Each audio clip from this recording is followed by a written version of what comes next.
میرے رسول کریم علیہ السلام کا جو سب سے پہلا فرمان ہے نا بخاری میں، وہ یہ ہے کہ انما الاعمال بالنیات، تیرے عمل کا دار و مدار تیری نیت پر ہے، تیرے ارادے پر ہے۔ بنیاد تمہاری نیت ہے۔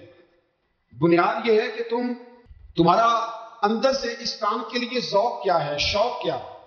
اگر وہ بنیاد مضبوط ہے تو پھر عمل کی جو آپ چھت ڈالیں گے وہ ساری چھت بھی مضبوط ہے۔ لیکن اگر ارادے کچے ہیں، کمزور ہیں، سازشیں ہیں، رنجشیں ہیں، اندر معاملات گڑبڑ ہے، تو پھر کبھی دیواریں مضبوط ہو سکتی، نیتیں اچھی کریں۔ بڑی سادی مثال، بڑی صاف ستھری، مولا کائنات شیر خدا حضرت علی المرتضیٰ کرم اللہ تعالیٰ وجہہ الکریم نا، آپ ایک جگہ جنگ لڑنے کے لیے گئے، جہاد ہو رہا۔ عرب کے جو لوگ ہوتے تھے وہ دشمن کو سزا بڑی سخت دیتے تھے۔ بعض لوگ مطالبہ بھی کرتے ہیں نا سخت سزا کا۔ ہمارا سرائکی کا ایک شاعر ہے، وہ کہا کرتا ہے یہ تنگ ہے ساری زندگی کو تے دے سخت سزا تیری جان چھوٹے، تاکو مارنا شاکر کس طرح وچ یا کہ لخت مکا تیری جان چھوٹے۔ عرب کے لوگ نا سخت سزا دیتے تھے، سخت، وہ اذیت دیتے، کبھی انگلی کاٹ دیتے، کبھی ہاتھ کاٹ دیتے۔ مختار سختی نے جب امام علی مقام رضی اللہ تعالیٰ عنہ کے قاتلوں کو قتل کیا تو زیادہ تر کی گردنیں نہیں کاٹی تھی، بلکہ اس نے ہاتھ پیر کاٹ کے لوگوں کو جنگلوں میں پھینک دیا، تڑپ تڑپ کے لوگ مر گئے۔ اسلام اس اذیت کا قائل ہے۔ اہل عرب اذیت دیتے تھے، بلکہ دشمن جب نڈھال ہو کے گر جاتا تھا نا تو اس پر گھوڑے دوڑا دیتے تھے، گھوڑے دوڑ جاتے تھے، اس پر لاشیں مسک کر دیتے، ناک کان آنکھیں نکال ڈالتے، ٹکڑے کرتے تھے وجود کے، اذیت دیتے تھے۔ تو جب کوئی آدمی کسی کے نرغے میں آ جاتا تھا نا، قابو میں آتا تھا، تو اس کی خواہش ہوتی تھی کہ میں مارنے والے کو غصہ دلاؤں تاکہ مجھے جلدی مار دے، اذیت نہ دے، تکلیف نہ دے، مجھے جلدی مار ڈالے، جلدی قتل کر ڈالے۔ یہ ان کا مزاج ہوتا تھا، رویہ ہوتا تھا۔ حضرت مولا علی شیر خدا کرم اللہ تعالیٰ وجہ الکریم دشمن پر غالب آ گئے۔ جب غالب ہوئے تو اس نے معاذ اللہ حضرت علی پر تھوک دیا۔ کافر تھا، اس کا ارادہ یہ تھا کہ میں حضرت علی کو غصہ دلاتا ہوں تاکہ یہ مجھے جلدی مار دے، لیکن اسے نہیں پتا تھا یہ علی ہے۔ اسے نہیں خبر تھی کہ یہ جو خمیر ہے نا، ان کی تربیت مدینے والے محبوب نے فرمائی ہے۔ یہاں جو چمک دمک ہے اس کا رنگ ساری دنیا سے نرالا ہے، انوکھا ہے، شاندار ہے، وزادار ہے، کمال ہے۔ کہا حضرت علی پر معاذ اللہ میں یہ کام کرتا ہوں تاکہ وہ جلدی قتل کر دیں گے، لیکن جب اس نے مولا علی کی طرف یہ نازیبا حرکت کی تو حضرت علی نہ تلوار چھوڑ کے پیچھے ہٹ گئے۔ توجہ کرنا، رزلٹ دیکھنا، مولا علی پیچھے ہٹ گئے اور فرمانے لگے جا تو آزاد ہے۔ وہ کہنے لگا میں آزاد ہوں، کس طرح، کیسے؟ تو حضرت علی فرمانے لگے میرا ذاتی جھگڑا تو کوئی نہیں ہے، نہ تو نے میری زمین پہ قبضہ کیا، نہ میرا مال لوٹا، نہ میری عزت پر ہاتھ ڈالا، میرا تیرا جھگڑا اللہ کی رضا کے لیے، خالص اس لیے کہ تو اللہ کی نافرمانی کرنا، خالصتاً اس لیے تیرا اور میرا یہ جھگڑا ہے۔ باقی جہاں تک تعلق اس بات کا ہے کہ اب تو نے میری ذات شامل کر دی، اب تو نے مجھے تکلیف دے دی، اب تو نے مجھے اذیت میں مبتلا کر دیا، تو حضرت مولا علی شیر خدا فرمانے لگے اب ذات آ گئی ہے میری بیچ میں، اب میری ذات بیچ میں آ گئی ہے، اب اگر میں تجھے قتل کروں گا تو لگے گا میں نے اپنے ذاتی غصے میں قتل کیا، لہٰذا اب معاملہ یہ ہے کہ میں تجھے آزاد کرتا ہوں، اب تو چھٹی کر سکتا ہے، جا سکتا ہے، دوبارہ کبھی میرے ہاتھ آئے گی تو دیکھی جائے گی۔ مولا کائنات نے اسے چھوڑ دیا، لیکن وہ حضرت علی کا غلام بن گیا۔ وہ غلام بن گیا، کہنے لگا علی اب سمجھ آئی ہے کہ دین کتنا شاندار ہے، دین کتنا اعلیٰ ہے، دین کی قدریں کتنی پاکیزہ اور کتنی حسین ہے، اور کتنا منور ہے محبوب کریم کا دین، آپ مجھے کلمہ ہی پڑھا دیں۔ گویا جو بندہ تلوار سے فتح نہ ہو سکا وہ مولا علی کے خلوص سے فتح ہو گیا۔ حضرت علی کے خلوص سے، للہیت سے، اللہ کے ساتھ جو ان کا رشتہ تھا، اس رشتے کی برکت سے وہ آدمی فتح ہو گیا۔ میرے بھائی، ہمارے معاملات کے اندر للہیت ختم ہوتی جا رہی ہے، خلوص نہیں رہا، کرامتیں ہیں، کہانیاں ہیں، داستانیں ہیں، الزامات ہیں، جھوٹ ہے، فریب ہے، فراڈ ہے، بڑا کچھ ہے۔ اگر نہیں ہے تو خلوص نہیں ہے، اگر نہیں ہے تو ہمارا اللہ اور اس کے رسول کے ساتھ رضا والا معاملہ نہیں ہے۔ کسی چیز کو اس کی حقیقت کی بجائے ہم تصورات کی دنیا میں جا کے، خیالات، توہمات اور افواہوں کی دنیا میں جا کے اس کو قبول کرتے ہیں۔ یاد رکھو، جن لوگوں کی زندگیاں اللہ کی رضا کے لیے تھی وہ لوگ بڑے اچھے تھے، بڑے خوش بخت تھے، بڑے خوش نصیب تھے۔ انہیں بدر کے میدان میں گردنیں کٹانے میں بھی بڑا ہی مزہ آیا انہیں۔ اب دیکھیں نا، احد کے میدان میں جانے دینے میں بھی انہیں بڑا مزہ آیا۔ اور آدمی میں خلوص ہوتا ہے تو اس کے لیے جان قربان کرنا بھی آسان ہو جاتا ہے، لیکن جب خلوص نہیں ہوتا پھر گفتگو ہوتی ہے، پھر باتیں ہوتی ہیں، پھر داستانیں ہوتی ہیں، پھر کہانیاں ہوتی ہیں، پھر لب و لہجہ ہوتا ہے، پھر منصوبہ سازی ہوتی ہے، پھر ہیلے بہانے، پھر سورے کوبرے جوڑ کے لوگ کہانیاں اور داستانیں بناتے ہیں۔ خلوص اور للہیت کے ساتھ اللہ کی بارگاہ میں جھکے، عبادتوں کا، ریاضتوں کا، تلاوتوں کا جتنا اللہ ہمیں موقع دیتا ہے اس میں خلوص شامل کرنے کی کوشش کریں، للہیت شامل کرنے کی کوشش کریں، اللہ کی رضا شامل کرنے کی کوشش کریں۔ میرے نبی رحمت صلی اللہ تعالی علیہ وسلم نا حضرت معاذ ابن جبل کو جب یمن کے لیے روانہ کرنے لگے تو رسول پاک علیہ السلام نے بڑی نصیحتیں فرمائی۔ ان نصیحتوں میں درد بڑا تھا، کیوں؟ اس لیے کہ حضور نے انہیں بتلایا تھا کہ جب تم واپس آؤ گے تو میری تمہاری ملاقات نہیں ہوگی، تم میری قبر سے گزرو گے۔ اکھاں جدوں میٹیاں زمانہ مینوں روے گا، اور اپنا تے اپنا بیگانہ مینوں روے گا۔ جدوں نہ میں دسیا میں خاراں نوں میں خانے وچ، جان ٹوٹ جان گے تے میں خانہ مینوں روے گا۔ کئی لک لک رون گے تے کئی بک بک رون، گلیاں دا اجانا تے سیانا مینوں روے گا۔ اور کیا خوبصورت بات انہوں نے کہی تھی، مجھے بڑی پسند ہے۔ کہنے لگے بے قدراں کچھ قدر نہ جاتی، او کیتی خوب تسلی ہو، اے دنیا دار پجاری زر دے کتیاں دے گل ٹلی ہو۔ بک بک روشن اکھیاں تکیو ویکھ حویلی کلی ہو، تے کوچ نصیر اساں جدوں کیتی پھر پہ جانی تھر تھلی۔ کوچ نصیر اساں جدوں کیتی پھر پہ جانی، پھر کمال ہو جائے گی۔ بات مرن دے مکھڑا میرا ہو جاوے جے تازہ، پھر سمجھ لینا محبوب میرے نے آن پڑے ہے جنازہ۔ حضرت معاذ ابن جبل رضی اللہ تعالیٰ عنہ سے حضور نے فرمایا معاذ جب تم واپس گزرو گے نا تو میری قبر کے پاس سے گزرو، ملاقات نہیں ہوگی۔ تو وہ جو نصیحتیں تھیں نا اس موقع پر جب آپ گویا کسی سے آخری ملاقات کر رہے ہوتے، ان نصیحتوں کے اندر جو حسن ہوتا ہے، کمال ہوتا ہے، وہ تو جاتے جاتے کی بات لے سجنا سا توڑ نہیں پائی، جان ہی دیتی راہ تیرے، وہ جو جاتے جاتے کی گفتگو ہوتی ہے، وہ جو انداز ہوتا ہے بڑا کمال ہوتا ہے، اور اس کی گہرائی اور گہرائی کو وہ سمجھ سکتا ہے جس کو وہ لمحے میسر آتے ہیں، جو اس وقت اس مقام پہ کھڑا ہوتا ہے۔ حضرت معاذ ابن جبل رضی اللہ تعالیٰ عنہ تڑپ کے روئے کہ حضور کیا فرما رہے ہیں؟ حضور کوئی خاص نصیحت، تو نبی پاک نے بڑا کچھ فرمایا۔ ایک جملہ حضور نے یہ کہا معاذ عمل جتنا بھی کرنا خلوص کے ساتھ کرنا، اور محبوب نے فرمایا تیرا خلوص کے ساتھ کیا ہوا تھوڑا عمل بھی رب کی بارگاہ میں زیادہ بنا کے تیرے لیے ذریعہ نجات بن جائے۔ جتنا بھی کرنا خلوص کے ساتھ کرنا، بولیے خلوص کے ساتھ کرنا، للہیت کے ساتھ کرنا، اس کے اندر کوئی کمزوری نہ آنے پائے، للہیت کے ساتھ، خلوص کے ساتھ، رواداری کے ساتھ، پیار کے ساتھ کرنا۔ میرے بھائیوں، یہ سمجھنے کا مقام ہوتا ہے کہ جب ہم اللہ اور اس کے رسول صلی اللہ علیہ وسلم کی رضا کے لیے کوئی عمل کرتے ہیں تو اس کا بھی ہمارے دل کو پتہ ہوتا ہے، اور جب اندر ریاکاریاں ہوتی ہیں تو ہمارے دل کو اس کا بھی پتہ ہوتا ہے۔ ہمیں دونوں باتوں کی خبر ہے۔ اب ہمیں خود سوچنا ہے، ہمیں خود فکر کرنی ہے، غور کرنا ہے کہ ہمارا انداز۔ ایک بزرگ تھے امام غزالی نے لکھا ہے، انہوں نے 7 سال پورے پانچوں نمازیں جماعت کے ساتھ پڑھی اور پہلی صف میں تکبیر اولیٰ کے ساتھ پڑھی۔ 7 دن بھی پوری پڑھی جاتی پانچوں نمازیں پہلی صف میں پہلی تکبیر کے ساتھ۔ 7 پہلی صف میں تکبیر اولیٰ کہتے ہیں امام نے اللہ اکبر کا پہلی تکبیر میں، تو ہم نے بھی ساتھ ہی اللہ۔ پہلی صف میں 7 سال تک پانچوں نمازیں تکبیر اولیٰ سے، بہت بڑا کارنامہ، بہت بڑی بات۔ مطلب بندہ یہاں سے اٹھ کے آتے، وضو کرتے، کوئی معاملہ آ گیا تو مطلب اس کو حاجت ہو گئی استنجا وضو کی تو وہ ٹائم نکل جاتا ہے، کئی دفعہ ایسے ہوتا ہے۔ 7 سال پورے نماز پڑھی، تو کہتے ہیں 7 سال کے بعد نا ایک دن 8واں سال لگا ہوا تھا، تو بزرگ فرماتے ہیں میں ذرا لیٹ ہو گیا، تکبیر اولیٰ تو مل گئی پر پہلی صف نہ ملی، تیسری صف میں جگہ ملی۔ بزرگوں کے تقوی دیکھیے گا، فرماتے تیسری صف میں نے نماز پڑھی تو میرے دل کے اندر خیال آیا یار لوگ کیا سوچیں گے کہ اتنا اچھا اس کا ریکارڈ تھا، پہلی صف میں یہ نماز پڑھتا تھا تو آج تیسری صف میں لوگ کیا سوچیں گے۔ فرماتے ہیں جب یہ لفظ زبان پہ آیا تو میرا ضمیر بول پڑا، جب یہ سوچ دل میں آئی تو میرا اندر تڑپ اٹھا، چھم چھم میرے آنسو نکلنے لگے، میں رویا۔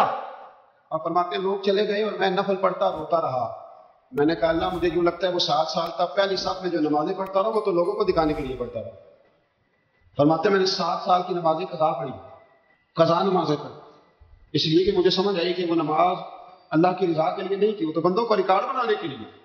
میں نے وہ 7 سال کی نمازیں قضا پڑھی، اور فرماتے ہیں اب دوبارہ سے جب میں جاتا ہوں تو پھر میں اپنے دل پہ غور کرتا ہوں کہ پہلی صف تکبیر اولا پر یہ بتا نیت کیا ہے، یہ بتا کہ تیرا ارادہ کیا ہے۔ شیخ سعدی فرمایا کرتے تھے تیرے وجود کا قبلہ تو سیدھا ہے، دل کے قبلے کی بھی بات ہے۔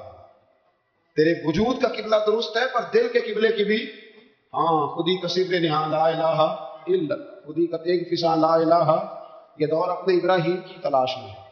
صنم کدا ہے جہاں لا الہ الا اللہ، صنم کدا ہے جہاں لا الہ الا اللہ، اور اگرچہ بت ہیں جماعت کی آستینوں میں پر مجھے ہے حکم اذاں لا الہ الا۔ تو یہ جو ہمارا مزاج ہے لوگوں کو دکھانے کا، بتانے کا، سنانے کا، شیخ ابو العباس مرسی فرماتے ہیں کہ مجھے کئی دفعہ محبوب کریم علیہ السلام کا دیدار نصیب ہوا، میرا اور حضور کا معاملہ تھا، پھر میں نے لوگوں کو بتانا شروع کر دیا، فرماتے ہیں پھر انہوں نے آنا چھوڑ دیا، اس لیے کہ کچھ باتیں ایسی ہوتی ہیں جو بتانے کی نہیں ہوتی، لیکن کچھ بندوں کو بشارتیں ہوتی بڑی ہیں، وہ ان بیچاروں کو بدہضمی ہو جاتی ہے، وہ بتائیں نا جب تک 20 لوگوں کو، تب تک ان کی وہ بدہضمی ختم ہے۔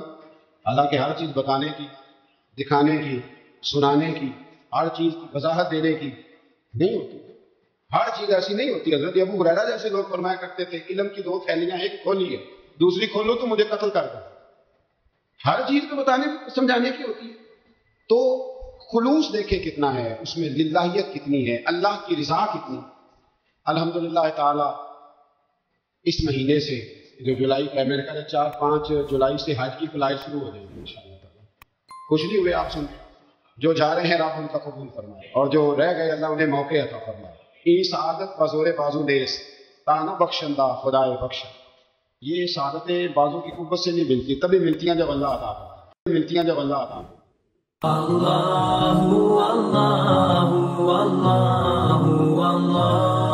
تمام تعریفیں، حمد اور ثنا اللہ تبارک و تعالی کے لیے، درود و سلام نبی اکرم نور مجسم شفیع معظم احمد مجتبیٰ جناب حضرت محمد مصطفیٰ صلی اللہ تعالی علیہ وسلم کی ذات والا صفات کے لیے حمد و صلات کے بعد، مسلمان کا یہ عقیدہ ہے کہ ہمارا خالق اللہ، ہمارا مالک اللہ، ہمارا رازق اللہ۔ جب یہ ساری چیزیں، ساری عطائیں، ساری نعمتیں اللہ کی ہیں تو پھر مسلمان کی ساری توجہ بھی اللہ ہی کی جانب ہونی چاہیے۔ اسے کوشش کرنی چاہیے کہ وہ ہر معاملے میں، ہر مسئلے میں، ہر پریشانی میں اپنی توجہ اپنے رب کریم کی جانب مبذول رکھے۔ انسان جب اپنے علم پر بھروسہ کرنے لگتا ہے، یا اپنی عقل پر بھروسہ کرنے لگتا ہے، یا اپنے تعلقات پر بھروسہ کرنے لگتا ہے، یا اپنی دولت پر، مال پر، صحت پر، تو ایک بہت بڑے دھوکے کا شکار ہو جاتا ہے۔ اور انسان جب انسانوں پر بھروسہ کرنے لگتا ہے تو پھر اللہ تعالیٰ اسے بعض اوقات انسانوں کے سپرد کر دیتا ہے، انسانوں کے سپرد۔ اور بہت سارے ایسے لوگ بھی ہوتے ہیں جو رب کریم کو بھولتے ہیں اور وہ اپنی ساری توجہ انسانوں کی طرف، دنیا کی طرف، دنیا داروں کی طرف کر لیتے ہیں، تو اللہ تعالیٰ فرماتا ہے پھر میں انہیں یہ سزا دیتا ہوں کہ وہ مجھے بھولنے نکلے تھے تو میں نے انہیں ان کا اپنا آپ بھی بھلا دیا، اپنا آپ بھی۔ سورہ حشر کو دیکھیے گا، فرمایا وَلَا تَكُونُوا كَالَّذِينَ نَسُوا اللَّهَ فَأَنسَاهُمْ أَنفُسَهُمْ، ان لوگوں کی طرح نہ ہو جانا جنہوں نے اللہ کو بھلا دیا تو اللہ نے پھر انہیں ان کا اپنا آپ بھی بھلا دیا، انہیں اپنی بھی ہوش نہیں رہی، وہ ایسے مسائل میں گھر گئے، وہ ایسی آزمائشوں میں الجھ گئے، وہ ایسی دنیا داری کے اندر الجھے کہ انہیں اپنا بھی پتہ نہ چلا۔ اب تو ڈھونڈتا پھرتا ہوں اے اقبال اپنے ہی آپ کو، اب تو ڈھونڈتا پھرتا ہوں اے اقبال اپنے آپ کو، آپ ہی گویا مسافر، آپ ہی منزل ہوں میں۔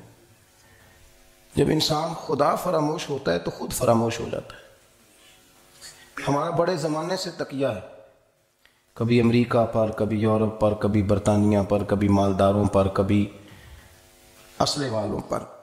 اس کا نقصان یہ ہوا کہ اپنا کوئی وجود نہیں رہا، اپنا کوئی نظریہ نہیں رہا، اپنی کوئی سوچ نہیں رہی۔ ایسے محسوس ہوتا ہے کہ کوئی منشور نہیں، کوئی دستور نہیں، لگام منہ میں ہے اور اس کا سرا کسی کے ہاتھ میں ہے، وہ جدھر چاہتا ہے ہمیں گھما لیتا ہے۔ اللہ فرماتے ہیں یوں نہ ہو جانا کہ تم رب کو بھلا دو اور پھر تمہیں اپنا آپ بھی بھول جائے،